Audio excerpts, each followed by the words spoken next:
everybody, and welcome to the channel. This once again comes under the Warrior Teacher Winning Mindset banner rather than the Jester, as what we are about to discuss has a serious edge that I think needs to be treated with equal seriousness. I have received a communication from Keith over at Our Duty group that some of you will be aware of. Our Duty has done the most incredible work with parents and the incredible work behind the scenes, not just here but also in Canada and other countries around the world.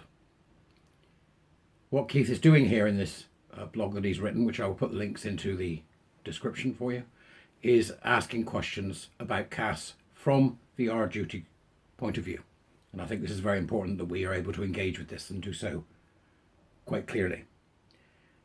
Keith says, CAS review checklist, the verdict.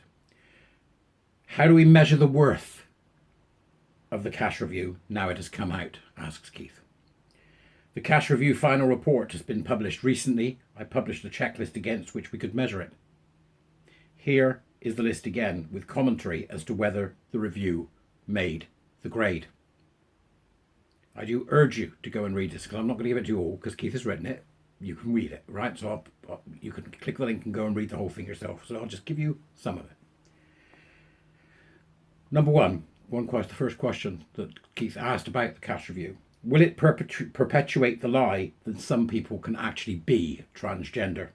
This is used as an excuse for the availability of medical interventions, despite there being no evidence of clinical justification or net benefit.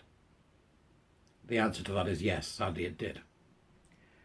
Question two, will it continue to rely on gender incongruence, aka gender dysphoria, as if it were a valid diagnosis? We know these diagnoses are in fact collections of feelings, and we've known for years they are frequently faked. Yes, says Keith. Sadly it did. Will it acknowledge the existence of transgender ideation as a precursor adopting a factitious gender identity? No, sadly it did not.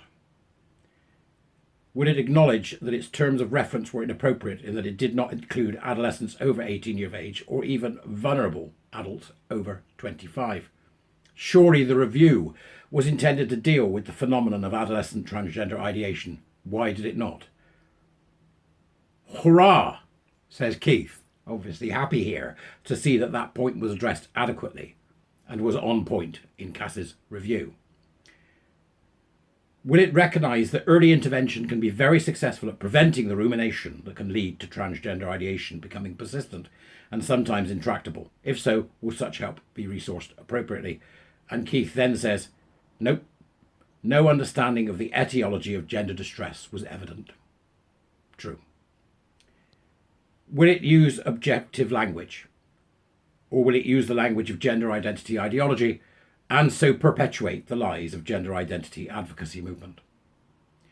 No, sadly it did not. The language of the ideologues peppered the entire report.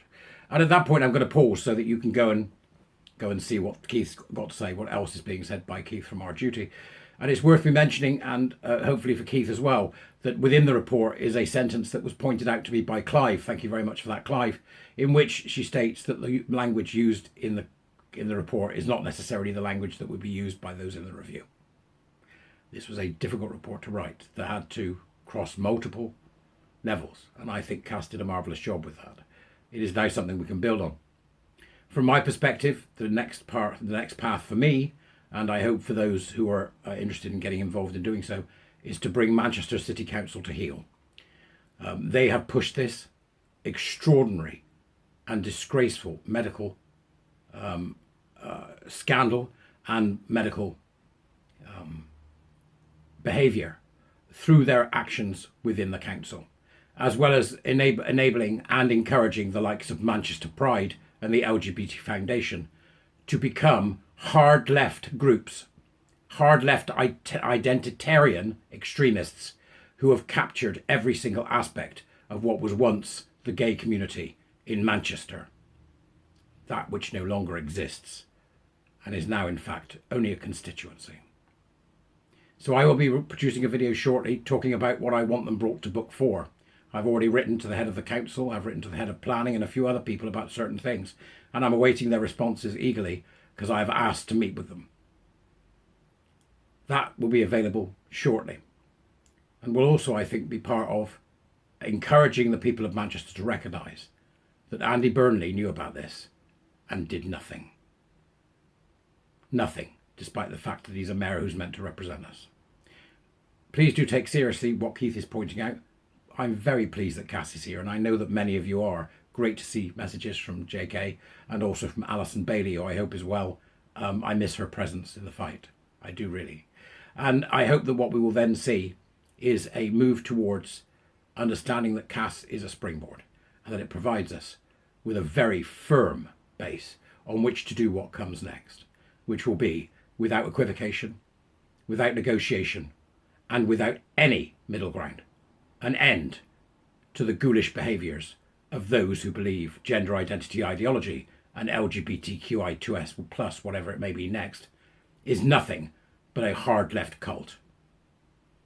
Thank you for listening. See you later.